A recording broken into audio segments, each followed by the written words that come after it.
आधी रात का सन्नाटा चीरते हुए बूढ़े शेर सिंह का ट्रक राष्ट्रीय राजमार्ग 44 पर अकेला दौड़ रहा था। पंजाब की अनाज मंडियों से माल लादकर वो कर्नाटक के बेंगलुरु की ओर जा रहा था।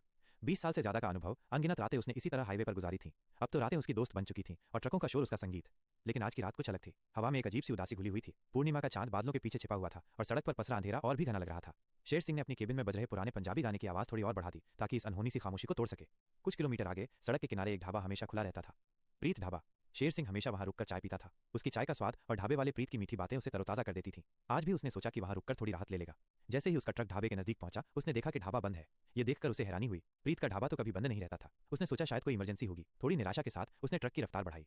कुछ देर बाद उसकी नजर सड़क के किनारे खड़ी एक अकेली लड़की पर पड़ी। रात के इस पहर में सुनसान हाईवे पर एक लड़की। शेर सिंह ने तुरंत ब्रेक लगाए। लड़की की उम्र लगभग 20 साल रही होगी। उसने सफेद रंग का सूट पहना हुआ था और उसके बाल हवा में उड़ रहे थे। उसका चेहरा अंधेरे में पूरी तरह से दिखाई नहीं दे रहा था, लेकिन उसकी आंखों में एक अजीब सी चमक जरूर दिख रही थी। बेटी, इस वक्त यहाँ अकेली क्या कर रही हो? शेर सिंह ने खिड़की खोलकर पूछा। लड़की की आवाज धीमी और कांपती हुई थी। अंकल, मेरा स्कूटर खराब हो गया है। क्या आप मुझे अगले गांव तक छोड़ देंगे? शेर सिंह का मन थोड़ा हिचकिचाया। आजकल के माहौल में अनजान लोगों पर भरोसा करना ठीक नहीं था, लेकिन लड़की की आवाज में इतनी बेबसी थी कि वो मना नहीं कर सका। ठीक है बेटी, बैठो। लड़की पीछे के दरवाजे से केबिन में चढ़ गई। शेर सिंह ने पीछे मुड़कर देखा। लड़की सीट पर बैठी हुई थी और नीचे देख रही थी। उसने ध्यान दिया कि लड़की के पैर कीचड़ से सने हुए थे, जैसे वो काफी देर से पैदल चल रही हो। तुम्हारा गांव यहाँ से कितनी दूर है बेटी? शेर सिंह ने पूछा। लड़की ने धीरे से कहा, बस थोड़ी दूर अंकल, आप चलते रहिए, मैं बता दूंगी। शेर सिंह ने ट्रक चलाना शुरू कर दिया। केबिन में अजीब सी खामोशी छा गई थी। लड़की ने एक भी बात नहीं की। शेर सिंह ने सोचा शायद वो डरी हुई है। उसने फिर से गाने की आवाज बढ़ाने की कोशिश की, लेकिन उसका मन नहीं किया। कुछ देर बाद लड़की ने कहा, अंकल, थोड़ा और आगे, बाईं तरफ। शेर सिंह ने उस तरफ मोड़ दिया। यह एक कच्चा रास्ता था जो खेतों की ओर जा रहा था। ये कहाँ जा रहे हैं बेटी? तुम्हारा गांव तो हाईवे पर ही था ना? शेर सिंह ने पूछा। लड़की ने एक ठंडी मुस्कान के साथ कहा, मेरा गांव यही है अंकल। जैसे ही ट्रक कच्चे रास्ते पर आगे बढ़ा, शेर सिंह को अजीब लगने लगा। रास्ता सुनसान होता जा रहा था और दोनों तरफ घने पेड़ खड़े थे। हवा में पत्तों की सरसराहट और दूर से कुत्तों के भौंकने की आवाज आ रही थी।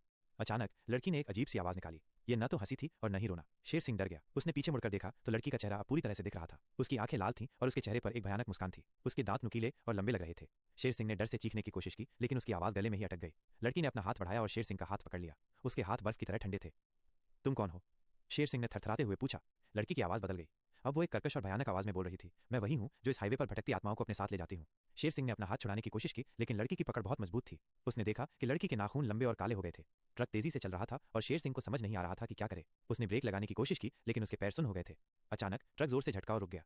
शेर सिंह ने देखा कि ट्रक एक गहरे खड्डे के किनारे खड़ा था। अगर थोड़ा भी आगे बढ़ता तो ट्रक सीधा नीचे गिर जाता। लड़की अब भी उसका हाथ पकड़े हुए थी और उसकी भयानक मुस्कान और भी चौड़ी हो गई थी। आज तुम्हारी बारी है ट्रक ड्राइवर, लड़की ने फुसफुसाते हुए कहा। शेर सिंह ने अपनी पूरी ताकत लगाकर अपना हाथ छुड़ाया और केबिन का दरवाजा खोलकर बाहर कूद गया। वो अंधेरे में भागने लगा। पीछे से उसे उस भयानक हंसी की आवाज सुनाई दे रही थी। वो भागता रहा जब तक कि उसके पैर दर्द से फट नहीं गए। उसे नहीं पता था कि वो कहाँ जा रहा है, लेकिन वो उस भयानक लड़की से दूर जाना चाहता था। सुबह हुई तो शेर सिंह एक छोटे से गांव के पास बेहोश पड़ा मिला। गांव के लोगों ने उसे उठाया और पानी पिलाया। जब उसे होश आया तो उसने रात की सारी बात बताई।